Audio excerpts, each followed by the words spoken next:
Didn't the same decision, though, didn't Justice Scalia, writing for the majority, cite that in some we hold the district's ban on handgun possession in the home violates the Second Amendment, as does its prohibition against rendering any lawful firearm in the home operable for the purpose of immediate self-defense.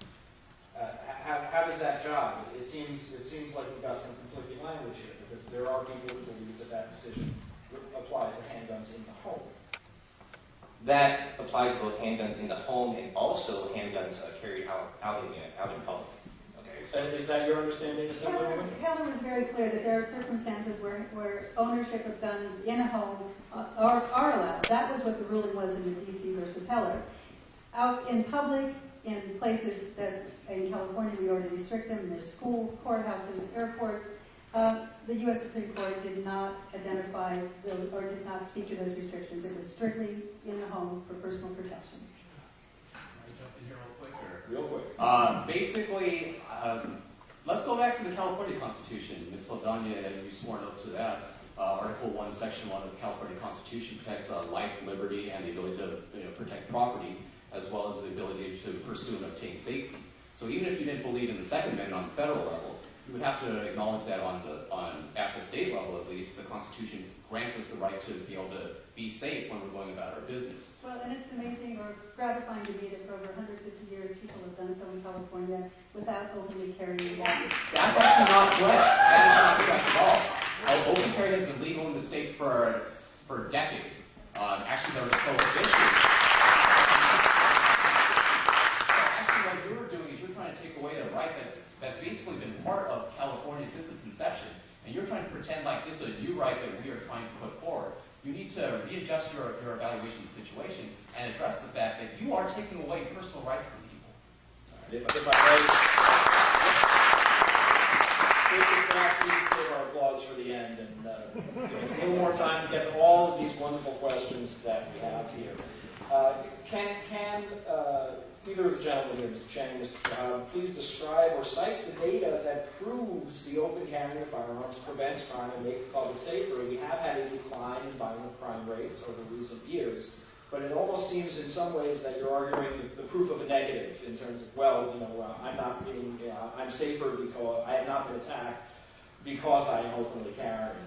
Mr. Shahab. That's not what I'm arguing at all. I'm arguing that I went many years without ever carrying and never being attacked. But again, like I said earlier, you do not have the choice, you don't have the ability to choose when your life is going to be put in danger. Just because I've been lucky for 32 years doesn't guarantee that I'm going to be safe for the next 32. So again, I want to have the ability to choose, rights, liberty, freedom, to choose whether I want to carry a firearm for my personal protection. Ms. Arntzen, I see some raised eyebrows there. Well, I would just like to invite people to check out the Legal Community Against Violence's website. They have all the studies cited there. Research shows that it's no more likely to reduce a person's chance of being injured during a crime than various other forms of protective action. And one study suggests that carrying a firearm may actually increase a victim's risk of firearm injury during the commission of a crime. So the self-protection argument is a myth. It is most definitely not a myth. The studies cited by the Brady Campaign and other anti-gun groups are funded and explicitly where the conclusions are already reached before the studies even conducted. Okay, the studies that I cite and the responsible of citizens of California endorse are studies that have been peer-reviewed.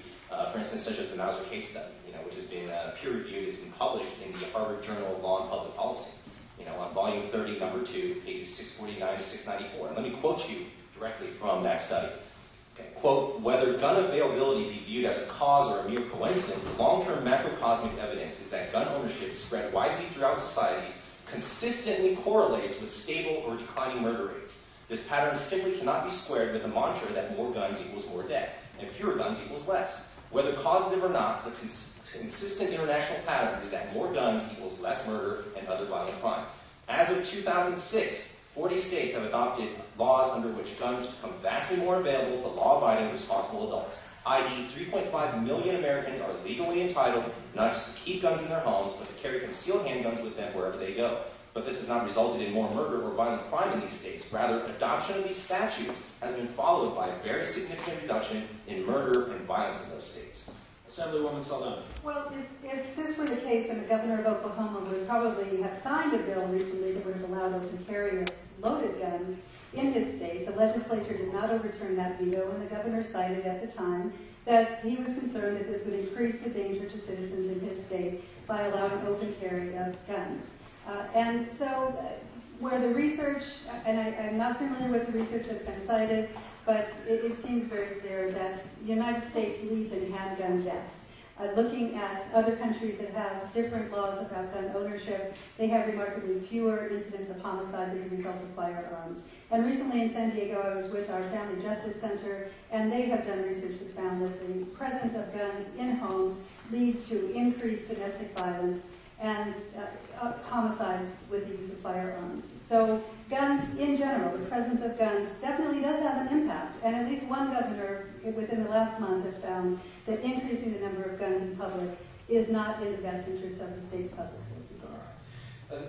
The next question or combination of questions will go to you as well, Assemblywoman. Would providing an ID as a provision would it satisfy you in terms of allowing open carry to continue? That is, if police cannot ask for ID under the current system, how does one know, or the police know, that the person does not have a record, especially whether they have a history of violent crime? Well, certainly having identification produced upon request, having evidence of legal ownership, having evidence of training, having all of those things in place would be proper steps along the way to increasing safety. But as many people have pointed out, California is facing a terrific budget shortfall. Our law enforcement agencies are facing terrific challenges to maintain their current operations.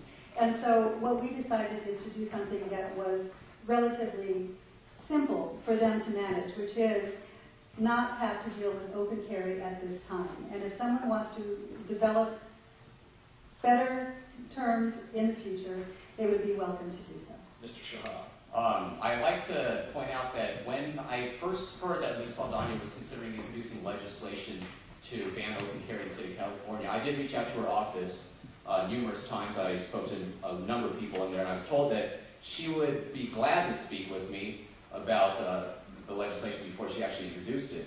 Unfortunately, I never got called back. So that's an indication to me that, quite frankly, she did not want to have a discussion about possibly an intermediate solution of possibly showing IDs or something like that. She just wanted an outright ban. With regards to whether you provide an ID is something we need to do, I don't see any reason why, as citizens of California, we should be forced to surrender our Fourth Amendment rights, protection against unreasonable search and search for our persons, just because there's a fear that we might possibly be doing something wrong. I mean, this is still America. The Constitution still applies in the state. Whether you believe in the Second Amendment, the Fourth Amendment does apply. This actually goes to another one of the questions from the audience, which is that there's a lot of attention paid to the right of the people to bear arms shall not be infringed, but the well-regulated militia part often doesn't get touched upon. And what about regulation? What about having a well-regulated scheme for this? Militia is a legal term that defines the people of the citizens of a particular country, or the United States, of legal military age, so typically between 17 to 45. Okay, well-regulated means smooth running. It does not mean that it's regulated. If you take a look at the historical context upon which this was, the Second Amendment was written back in the days of our founding fathers, okay, it is a legal term, it's a legal definition, it's got nothing to do with regulation. Ms. Arntzen? To me, the well-regulated militia, of course, into the Brady Campaign means regulating what they do and the weapons they use and how they do it. The Supreme Court left open the ability